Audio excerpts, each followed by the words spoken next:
जय हिंद दोस्तों, मैं विकास भारद्वाज एक बार फिर आप सभी का मेरे इस वीडियो में स्वागत करता हूं।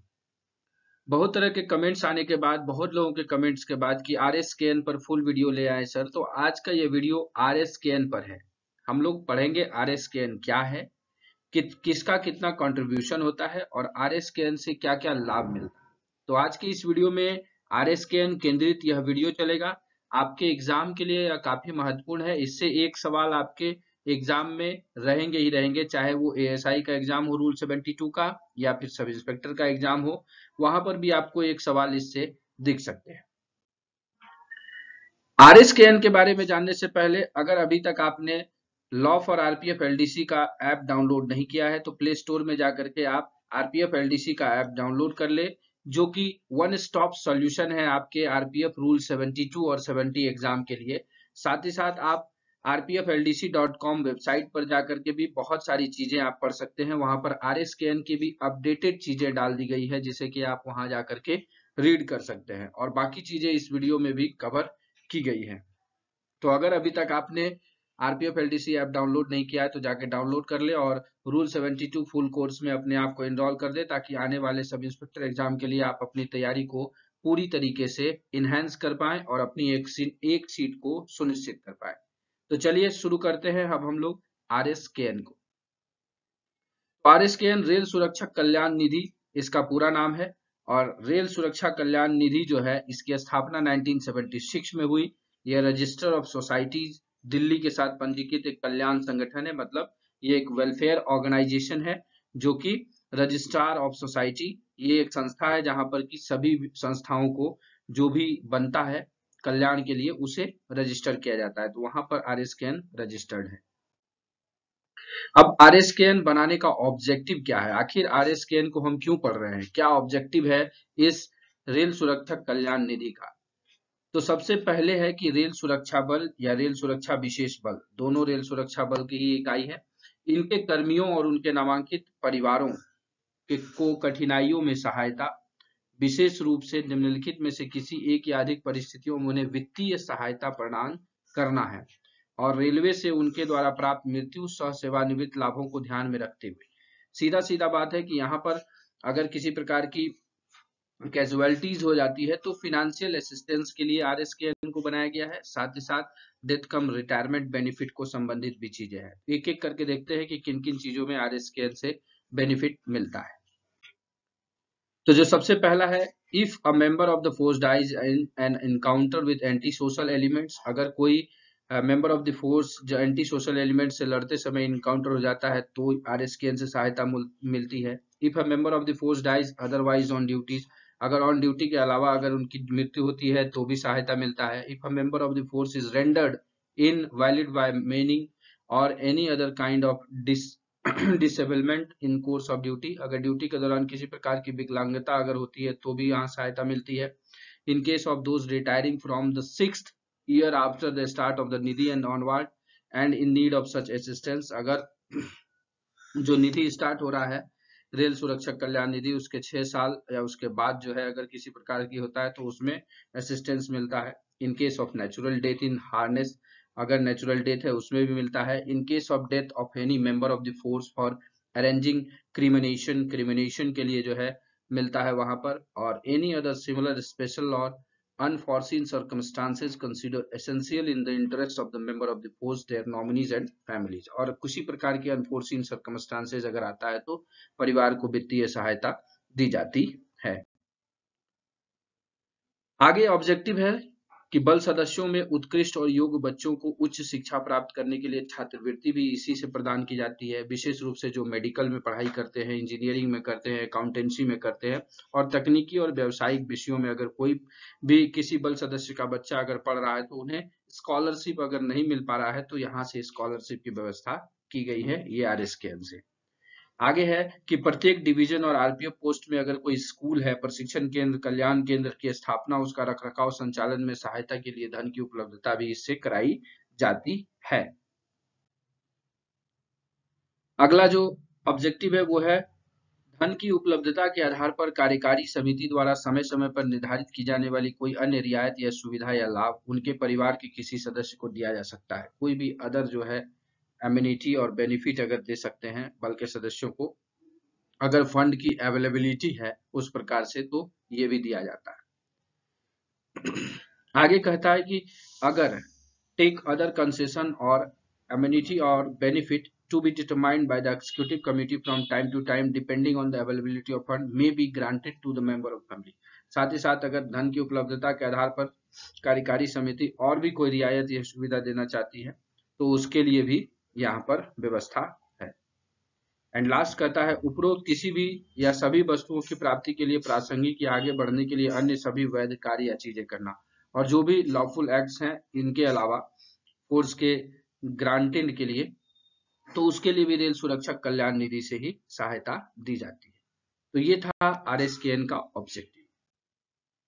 अब बेनिफिट्स क्या क्या मिलते हैं, तो सबसे पहले आपने जो देखा डेथ बेनिफिट, उसमें है कि डेथ वाइल इन सर्विस अगर कोई होता है तो लमसम ग्रांट मिलता है 1.5 लाख का।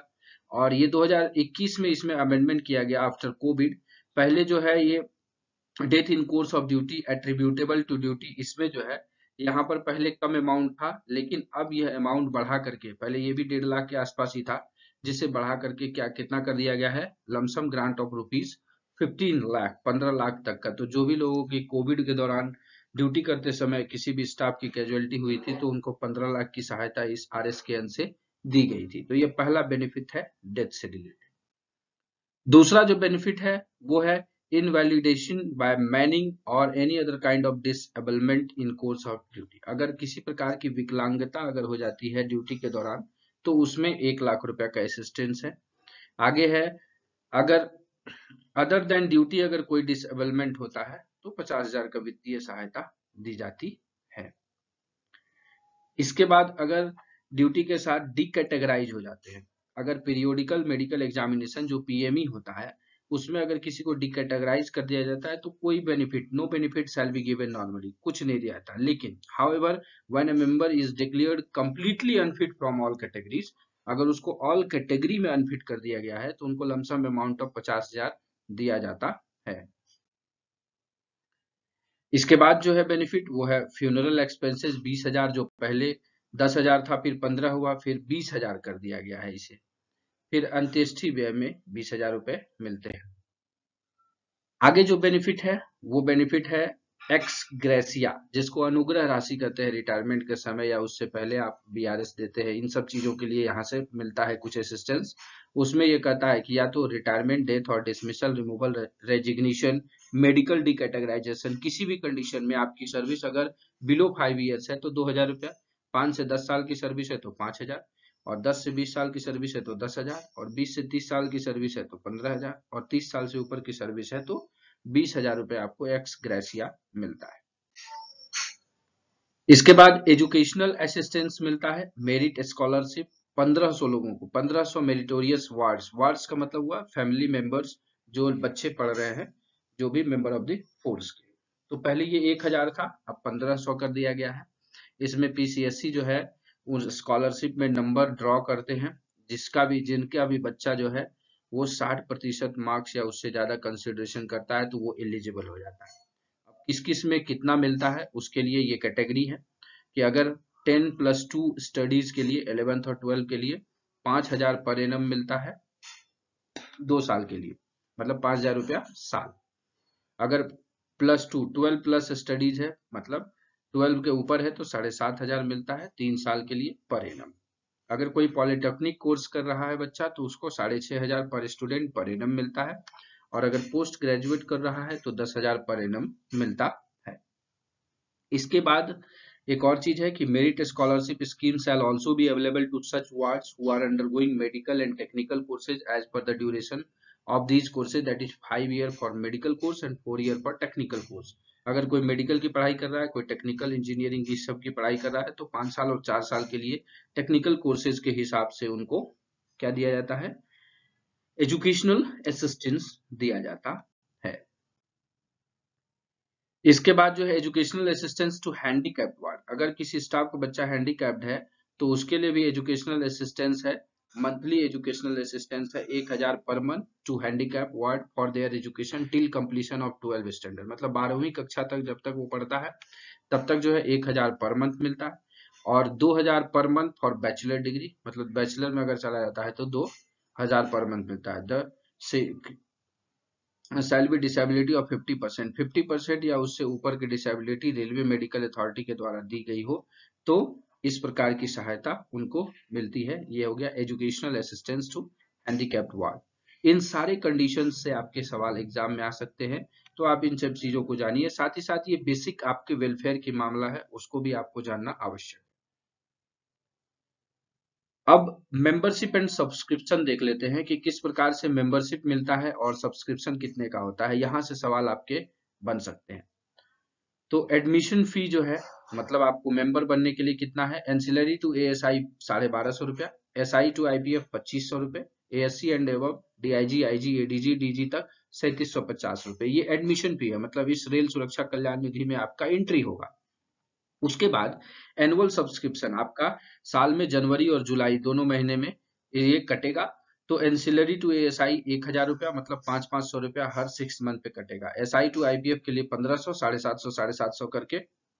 ASC SC and senior SC DIG senior SC तक 2500, डीआईजी टू डीजी 3000 रुपया एनुअल सब्सक्रिप्शन है। तो यहां से आपको सवाल पूछे जा सकते हैं, ये इंपॉर्टेंट पार्ट है।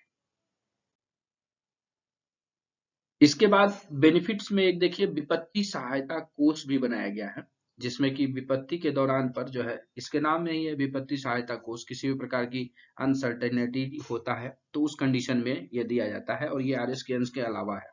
इसमें जोनल रेलवे मैनेजिंग कमेटी के पास जो पावर है वो कहता है 1 लाख रुपए तक जो है फैमिली के ट्रीटमेंट के लिए, और साथ ही साथ 2 लाख रुपए तक उनके अपने आप की ट्रीटमेंट के लिए जो नौकरी में है उनके लिए जोनल रेलवे मैनेजिंग कमेटी देती है। वहीं मैनेजिंग कमेटी एट निधि हेडक्वार्टर लेवल पर अगर देखें तो 2 लाख रुपए फैमिली मेंबर के लिए और 4 लाख रुपए सेल्फ ट्रीटमेंट के लिए यहाँ पर मिलता है।